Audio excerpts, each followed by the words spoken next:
Hey, what's going on? It's your boy BT, and I came here to talk some boxing with the thousands of True School Sports subscribers. Now, make sure you guys do yourself a damn favor and smash that bell notification so you guys can get all the alerts, all the videos, and everything that comes out on the channel because we got lots of great things that do come out on this channel. Now, with that being said, let's talk about Tyson Fury for a second because Tyson, the Gypsy King Fury, he has put himself in rarefied air. I think it's fair to say, and I know. I don't know why, but in the past, I've been accused of being an Anthony Joshua fanboy. Now listen, I'm a fan of boxing, which means I'm a fan of Fury, I'm a fan of Wilder, I'm a fan of Dillian White, I'm a fan of Philip Hergovic. I love boxing, okay? So I like all these fighters. But I will say I do like Tyson Fury a bit more. I am a Tyson Fury fan. So if you're going to accuse me of being a fanboy of any of these heavyweights, accuse me of being a Tyson Fury fanboy because I love the guy. But let's look at Tyson Fury's career right now, where it stands, okay? Tyson Fury has two of the highest quality wins you can get at heavyweight. He has the fact that he beat Vladimir Klitschko. You know, he fought Vladimir Klitschko when Vladimir Klitschko had made 19 title defenses. 19 title defenses. On the road, in Germany, as the underdog. Boxed him easily. And that performance to this day, whether you think it's a great performance or not, it's been very underappreciated.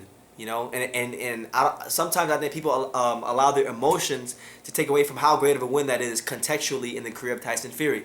Now we fast forward 5 years later, half a decade later, Tyson Fury finds himself in a rematch against one of the most destructive one-punch knockout artists, not just in the history of the heavyweight division, but in the history of boxing itself, in Deontay Wilder. And this was a Deontay Wilder that had put him on his ass in the 12th round of the first fight. So with that being taken into account, people were worried for Tyson Fury. They didn't think he had the minerals, as the Brits would say. They didn't think he had the minerals or the fortitude on the inside to handle Deontay Wilder again because of the power and what Wilder showed in that 12th round. But Fury made the adjustments. He got Sugar Hill Stewart. He adopted and kind of went back to fighting with the Kronk Gym philosophies. Giving Wilder a steady diet of right hands. Bringing the fight to him, getting on the front foot, stepping into that jab with conviction. We saw a much different, rejuvenated, more refined Tyson Fury in the rematch, and because of that, we saw one of the greatest performances in the history of heavyweight championship boxing. No doubt about it. No doubts about it. No ifs, ands, or buts about it. From Tyson Fury, the Gypsy King. So because of that, I think it's fair to say that Tyson Fury has separated himself from all the other peasants at heavyweight. The king is on his throne. The king is on his throne. Tyson Fury is the #1 heavyweight in the world, whether you like it or not. And I don't want to hear nothing from anybody any of these Anthony Joshua fanboys. And it's funny to hear me say that because I get accused of being an Anthony Joshua fanboy all the time because I do like the guy. I think he's great for boxing. I think he's brought a lot to the game.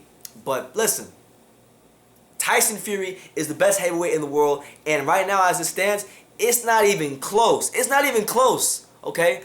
Because Anthony Joshua got folded up like a blue steel chair against Andy Ruiz Jr., He got folded up. There's no two ways about it. He got folded up against Andy Ruiz Jr.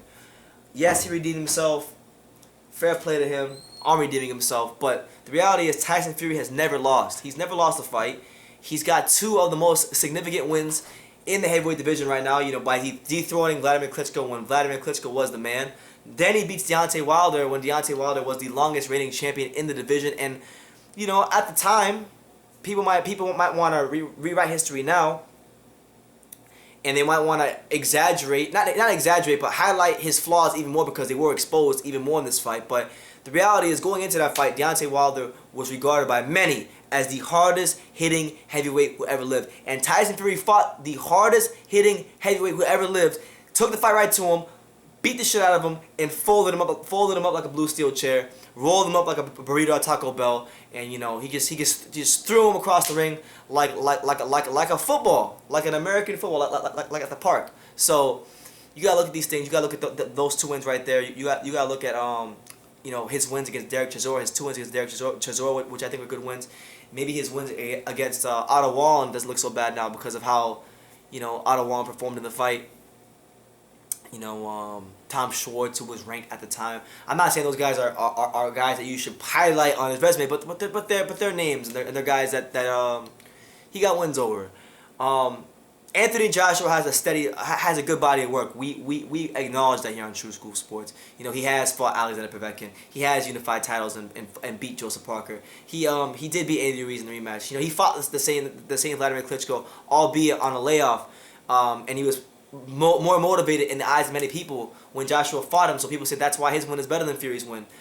But you can't take away what Fury's done. He has with that last performance. Not only has he proven himself to be the best heavyweight in the world, what I've always said he is, if he was match fit and he was focused. But on top of that, he has separated himself as the true lineal king of the division, and he has put himself in his own bracket, and everybody else at heavyweight is a peasant. They are a peasant looking up at the king, and that is Tyson Fury. Obviously, now that begs the question. Okay, well, BT, if Tyson Fury is the king, then Tyson Fury is the king in your eyes, and I think Joshua is the king. I think Joshua is better than Fury because he's unified champion. He's fought more fighters. He's made more title defenses. Why don't they just fight? I agree. They should fight. And to be honest with you, I've been saying for a while, that's the fight that I've always wanted to happen. That's why if you go back and you watch my videos during the Wilder Joshua negotiations, I always said I hate these negotiations because it's holding up the fight that really matters, which is Fury versus Joshua. I always knew that these would be the two guys that would be standing at the top of the division, you know, even all those years ago. So, that fight right there should have happened next, or should have happened in 2020 with them having all the belts.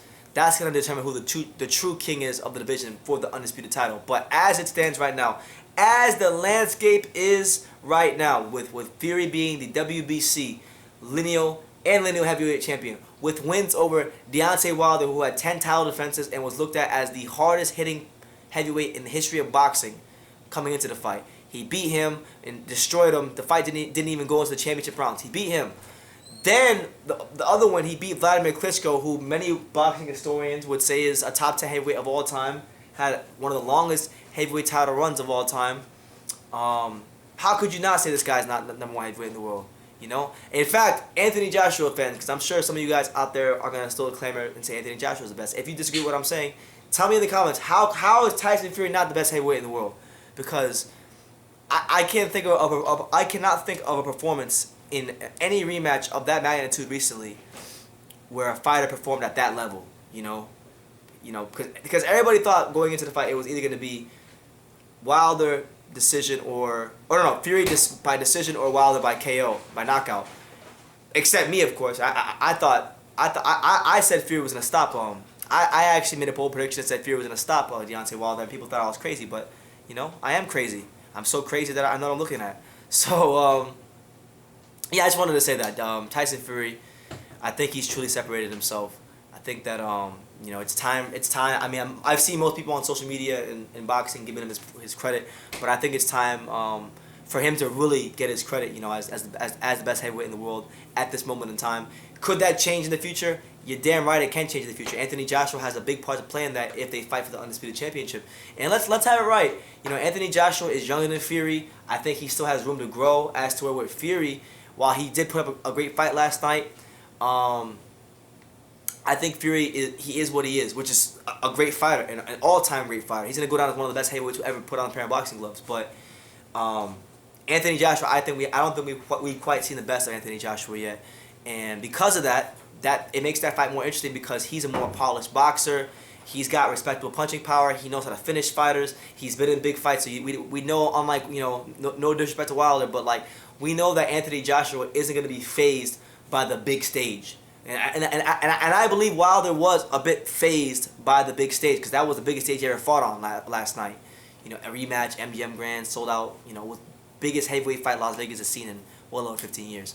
So Joshua's not going to be fazed by any stage. He's fought in front of 100,000 at Wembley Stadium, and he's fought in Saudi Arabia in front of the Arabs, and he's boxed at Madison Square Garden, albeit he lost, but he's boxed at Madison Square Garden. So he's got experience in big fights. Fury's got experience in big fights because of that, because of the skills, because of where they're at in their stages of their career. You know, with Fury being, I believe, in his prime, at his absolute best, and Joshua, you know, he's climbing towards his best. I don't think he's quite there yet, but he's getting there slowly but surely. I think that's a hell of a fight. But as it stands right now, Tyson Fury without a shadow of a doubt. And it's not even close. And if you say otherwise, you might need to get a brain scan. He's the best heavyweight in the world. So you guys let me know what you think in the comments down below. Take the time to subscribe. Like I say in every single one of these videos, you can love me or you can hate me. But I'm just Kid from Daniel. So until next time, take care, guys.